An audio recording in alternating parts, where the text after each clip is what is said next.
Namaskara. Welcome to Correct Kannada. So this is a presentation on the politeness scale in Kannada. I found this in a book by this author by name S.N. Sridhar. He wrote a book called Modern Kannada Grammar. That book is like a scholarly book meant for linguists. Okay, I happened to buy that book.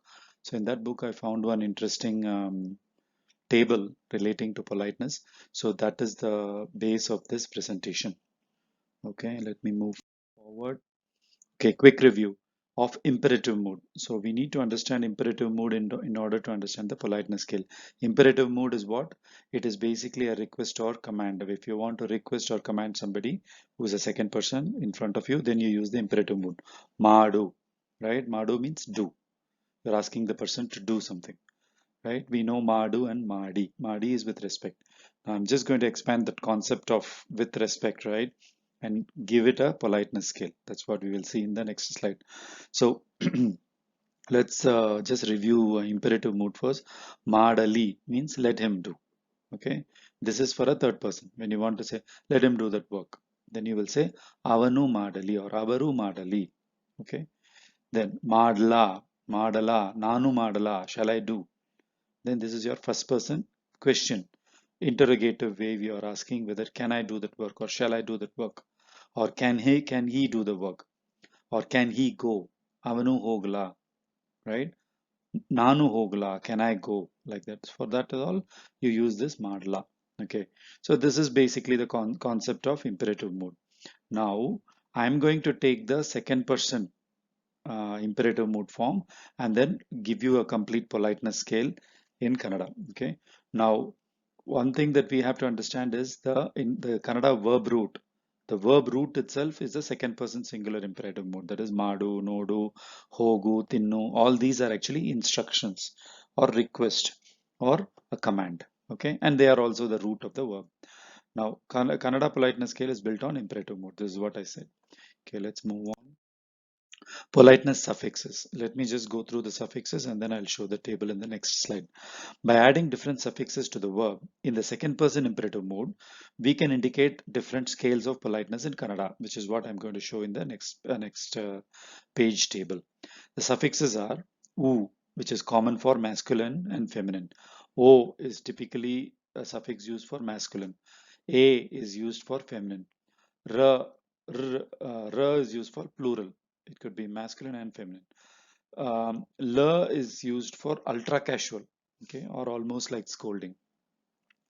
The suffix, so overall the suffixes are u, e, re, o, ro, e, re, right, re, olo, rolo, ele, right, rele. These are all the suffixes that will come, that gets added to verbs. It is important to understand the ultra casual part of the politeness scale, which you have to handle with care. You should not use it, right? It is usually used by very close friends, typically youth and childhood friends. They use it, right?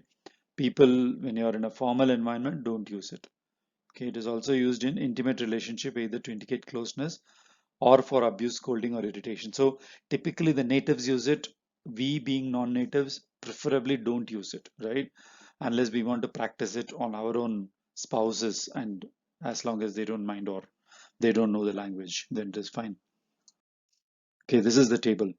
Okay, so I've taken the verb tinnu. Tinnu means to eat for this table. Okay, so if you look at this table, these are the imperative forms with the suffix added. And the next here, this column says whether it's masculine, feminine, singular, plural. Okay, and it tells what is the politeness scale, whether it's ultra casual, which means almost abusive, or it is casual, just casual, or it is informal, or it is polite. Okay, this is a scale. First, we'll take Tinnu, right? Tinnu, right, is asking people to eat. So it's used for both masculine and feminine, and it's singular. Okay, and it's informal. Okay, put a star here. Tinni. If you say tinni, then you're being polite, you're very neutral. That's why I've given the green color. Okay, tinri. It's like ultra polite. If you add re to it, right? Tinri, kudiri. So there are certain parts of Karnataka There are some people, I think it's the northern part of Karnataka, where they will just drag this re, hogri, ನೀವು hogri, ನೀವು banri.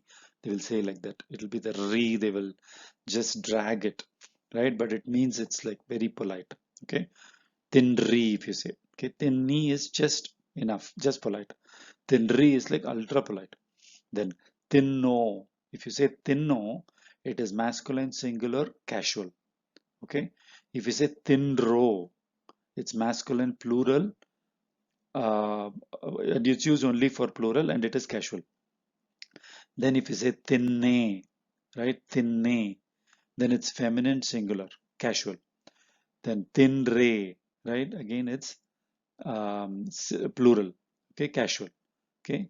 So this thinne, thinre, thinro, these are all usually used among youth, and it's also in the past it has been used by landlords towards their workers. They will say like that. They will use ro and lay towards women, right? So it is pure considered casual because they show some level of superiority towards their inferior workers. So there also it's used, but nowadays it's used among youth, right? They use this ro, re, lay, and all. Okay, then thin. This is the red part, which is like super duper casual. This red part is what these landlords will use towards their workers, right? Tinnolo, right? Tinnolo, if they say, means just eat and get out of here, like that. Okay, it's like ultra casual and almost abusive. Tinrolo, right? Tinrolo. Tinnolo is singular. Tinrolo means a big group of people. You're just asking them to eat and get back to work or something like that. Similarly, tinnele is feminine. Tinrele is feminine, plural. Okay, so this is basically the complete politeness scale. So the red part is something that we totally need to avoid unless we are abusing. So it will be like, say for example, other than thin, if you say hogu, same thing. Hogu, hogi, hogri, right? Hoge, this is hogo, sorry, hogo, then hogro, hoge, right, is feminine. Hogre, then then you say hogolo, hogo, no, this is tinnolo, right? Tinnolo, hogolo, hogrolo, right? Tinnele, tinrele, or hogele, hogrele is your ultra casual. So every verb you take and add the suffix, you will get your politeness scale. Okay, let me move on. So this is the last slide. So other expressions related to politeness scale. So when you address a singular person with plural suffix, it's considered ultra polite. For example, mantrigalu, right? When somebody is giving a speech, they will say mantrigalu, or they'll say gurugalu, or they'll say swamigalu for people who are in the spiritual path. You have to give them respect, right? So when you call them, you will say swamigalu, gurugalu, like that. If it's like a sage, if he's like some kind of a sannyasi that you are addressing. So if you use plural for a singular person, it automatically elevates the person, the respect that you're giving to that person. Re is used to call somebody, a stranger, with respect. You don't know the person's name, you'll just say re, okay? Or you can say ivare if you don't know the person. Ivare, in the address ನಿಮಗೆ ಗೊತ್ತಾ, right? Or ಈ address ನಿಮಗೆ ಗೊತ್ತಾ, this address do you know, right? Then you can say ivare, or you can say re. Okay, then lay is disrespectful. Lay is used among close friends, school friends, when they are talking to each other. Lay, bale, ba illi bale, they will say. Lay, ba illi, like that, say, like that they will call. Or lo, ba illi, ro, baro, they'll say baro hogona, like that they will say. Friends, right? Typically in school age or college age, they will use it. Preferably adults, they are not expected to use it. You just need to know this, because when you're watching movies or TV serials, you can understand why they are using this role, lay, re, and all. Okay, so that's about it. Thanks for watching this video.